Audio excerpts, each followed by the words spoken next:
Good evening. This is All India Radio and I am Valsa Williams with the news at 9.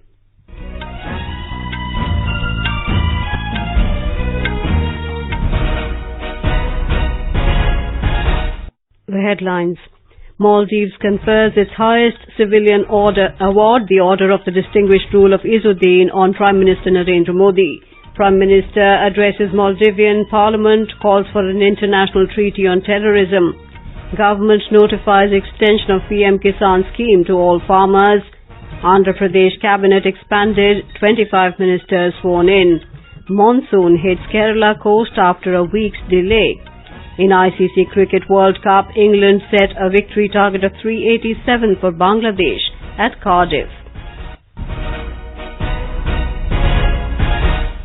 Prime Minister Narendra Modi was conferred the Maldives' highest civilian award, the Order of the Distinguished Rule of Izzudeen, by the President of the host country, Ibrahim Mohammed Soleh, this evening.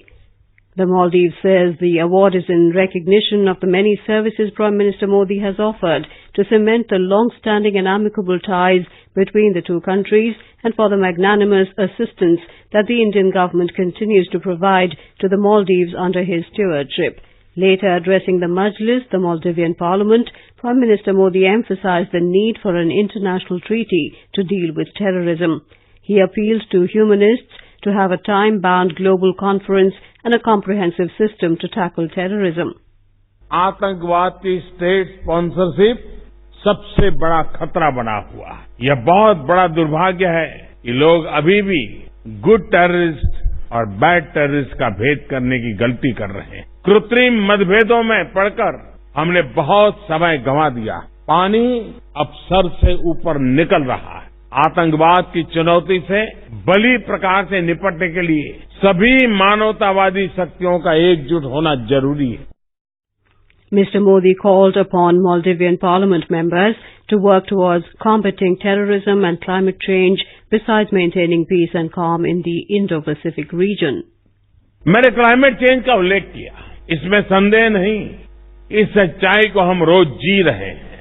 सूखती नदियां और मौसम की अनिश्चितता हमारे किसानों को प्रभावित कर रही। पिघलते हिमखंड और समुद्र का बढ़ता स्तर मालदीव जैसे देशों के लिए अस्तित्व का खतरा बन गए। Prime Minister Modi and Maldives President Soleh held discussions on a range of subjects of bilateral interest at the President's office in Malé. Both leaders jointly commissioned 2 key projects in the island nation. रक्षा सहयोग को और मजबूत करने पर भी चर्चा हुई है। आज हमने संयुक्त रूप से मालदीव डिफेंस फोर्सेज के कंपोजिट ट्रेनिंग सेंटर और तटीय निगरानी की रडार प्रणाली का उद्घाटन किया है। ये मालदीव की समुद्री सुरक्षा को और बढ़ाएगा। भारत मालदीव के साथ अपने संबंधों को सबसे अधिक महत्व देता है। Delegation-level talks between the two sides were also held in the presence of the two leaders. Several MOUs were signed between the two nations after the talks to further strengthen bilateral ties in wide shipping, health and capacity building. An MOU between the National Centre for Good Governance and the Maldives Civil Service is aimed at facilitating training and capacity building programs for the Maldivian civil servants. The training modules include e-governance and service delivery, public policy and best practices in fisheries and coastal regulations. Over 1,000 Maldivian civil servants will be trained as per the MOU, and the Indian government will bear the expenses. An MOU between the Central Board of Indirect Taxes and Customs and the Maldives Customs Service is intended to strengthen and modernize the Maldives customs setup. Another MOU is aimed at launching passenger and cargo shipping services between the ports of Cochin in India and Kulhudhu Fishery in the Maldives. This will provide the Maldives easy access to Indian markets. 3 MOUs between the two governments in health sector cooperation were also signed. Earlier, upon his arrival at the Velana International Airport in Malé, the Maldives Foreign Minister Abdullah Shahid and senior officials welcomed Mr. Modi. In a rare gesture from the Maldives side, Prime Minister Modi was accorded a ceremonial reception with a 21-gun salute at the historic Republic Square in Malé. In a tweet after his arrival in Male, the Prime Minister said this visit indicates the importance India attaches to strong ties with the Republic of Maldives and the desire to boost cooperation in various spheres. Prime Minister Narendra Modi will visit Sri Lanka tomorrow on the second leg of his maiden trip abroad after taking over the reins of government for a second term. He will be accompanied by a high-level delegation including National Security Advisor Ajit Doval and Foreign Secretary Vijay Gokhale. Prime Minister Modi will have a one-on-one meeting with Sri Lankan President Maithripala Sirisena and Prime Minister Ranil Wickremesinghe. Our Colombo correspondent has filed this report. PM Modi is the first head of government to visit Sri Lanka after Easter Sunday attack, and his visit will be instrumental in strengthening cooperation in fight against terrorism. He is likely to visit one of the blast sites to express solidarity with the victim. This will be the third visit of PM Modi to Sri Lanka since he took over in 2014 and signifies the close relations between the two neighbors. His visit is expected to give impetus to Sri Lanka in returning to normalcy. Security is tight all over the Colombo city. Santosh Kumar for AIR News from Colombo. Prime Minister Modi will also meet and greet the Indian community staying in Sri Lanka before departing. Andhra Pradesh Chief Minister Y.S. Jagan Mohan Reddy today expanded his cabinet. 25 ministers were sworn in by Governor E.S.L. Narasimhan. Shambhangi Chinna Venkatapala Naidu took oath today as pro tem Speaker of the Assembly. The new cabinet will have 5 deputy chief ministers, each representing the SC, ST, BC, Kapu and minority communities. In Telangana, AIMIM President and MP Asaduddin Owaisi said he will request the Speaker of the State Legislative Assembly to give the post of Leader of Opposition to his party, as it is the second largest party in the state now. Speaking to reporters in Hyderabad today, Owaisi said AIMIM has more numbers than the Congress party in the aftermath of the Speaker notifying the merger of 12 MLAs of Congress party into the ruling TRS. The Congress party's strength came down to 6 from 18 after the merger. AIMIM has 7 MLAs in the Assembly at present. As many as 17 councillors of the Darjeeling Municipal Corporation today joined the BJP in New Delhi. Earlier, these councillors were with the Gorkha Janmukti Morcha. They were inducted into the party fold in the presence of BJP leader Mukul Roy and party's West Bengal in charge Kailash Vijayvargiya. Speaking on the occasion, Mr. Roy said with the induction of these councillors, BJP now has a majority in the municipal corporation. The National People's Party, NPP, today held its first Northeast Coordination NECC committee meeting at Shillong with an objective to further strengthen the party base in the region and propagate the vision and ideology of the party. NPP Chief Conrad K. Sangma said the recognition of NPP as a national party is a great achievement for the people of the Northeast. This is All India Radio giving you the news. For quick news updates, follow us on Twitter at AIR News Alerts. The government has notified its decision to extend the benefit of 6,000 rupees per year to eligible farmers under the Pradhan Mantri Kisan Samman Nidhi PM-KISAN scheme. The decision will benefit all 14.5 crore farmers in the country, irrespective of the size of their land holding. Notifying the decision, the Union Agriculture Ministry has written to all state governments asking them to identify beneficiaries subject to the existing exclusion factors. More from our correspondent.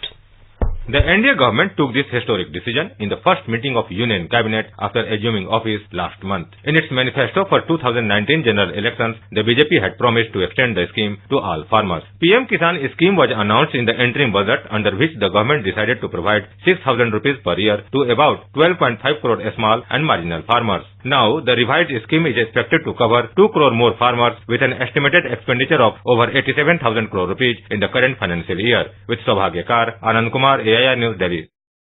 The Jharkhand government has planned to celebrate the International Yoga Day on the 21st of June in a comprehensive manner. Before that, a week-long program will be organized from the 15th of June, along with a special program of discussions on yoga on the 13th of June in all the 24 districts and at state level in Governor House of Ranchi. Speaking to media today, Jharkhand Chief Minister Raghuvar Das said that presence of Prime Minister Narendra Modi at Prabhat Tara ground of Ranchi on International Yoga Day is going to be a great occasion for the state. About 35,000 people are expected to take part in Yoga Day event along with the Prime Minister. Online registration for participation in the event can be done at www.yogadayindia.nic.in. 382 cadets were commissioned into the army today after a passing out parade at the Indian Military Academy in Dehradun. Southwestern Commander-in-Chief Lieutenant General Cherish Matheson took the salute. 77 cadets from 9 other countries, including Afghanistan, Mauritius, Maldives and Fiji, also passed out from the academy after completing their training. After a delay of a week, monsoon hit the Kerala coast today, marking the official commencement of the 4-month rainfall season in the country. Indian Meteorological Department confirmed the arrival of southwest monsoon in Kerala, Lakshadweep and parts of Tamil Nadu. More from our correspondent.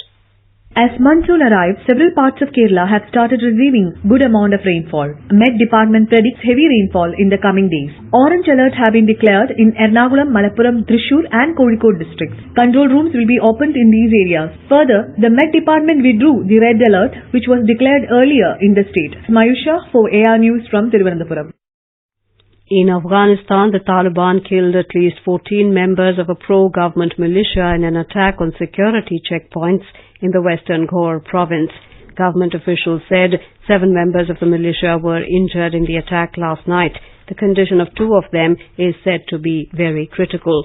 The Taliban controls about half of the country and carries out daily attacks on Afghan security forces and government establishments. The US has held several rounds of talks with the insurgents in recent months aimed at ending the 18-year-old war. Tracing a victory target of 387 runs set by hosts England, Bangladesh were 152 for 2 in 27.1 overs in the ICC Men's Cricket World Cup at Cardiff a short while ago.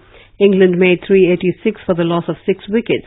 Jason Roy scored a brilliant 153 off 121 balls. Earlier, Bangladesh won the toss and elected to field.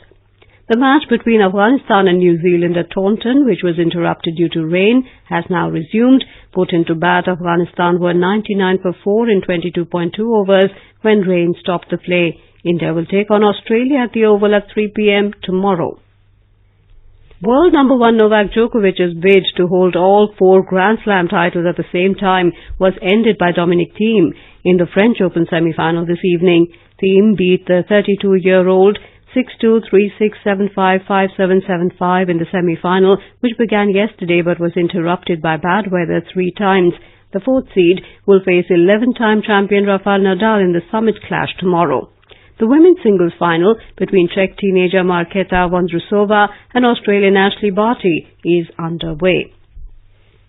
The Indian football team defeated hosts Thailand 1-0 and finished 3rd in the Kings Cup tournament in Buriram, Thailand today. This is India's 2nd win over Thailand this year, having beaten the War Elephants in a group match of the AFC Asian Cup in the UAE in January. The Indian women's hockey team left for Hiroshima today to take part in the FIH Women's Series Finals, which is part of the Olympic qualifying pathway. India grouped with Poland, Uruguay and Fiji in Pool A, while 18th-seed Asian Games champions Japan, Chile, Russia and Mexico are grouped in Pool B. India start their campaign against Uruguay on the 15th of this month. And now before we end the bulletin, the headlines once again. Maldives confers its highest civilian award, the Order of the Distinguished Rule of Izzudeen, on Prime Minister Narendra Modi. Prime Minister addresses Maldivian Parliament, calls for an international treaty on terrorism. Government notifies extension of PM-KISAN scheme to all farmers. Andhra Pradesh Cabinet expanded, 25 ministers sworn in. Monsoon hits Kerala coast after a week's delay. And in ICC Cricket World Cup, England set a victory target of 387 for Bangladesh at Cardiff. And that is all in the news at 9. Good night.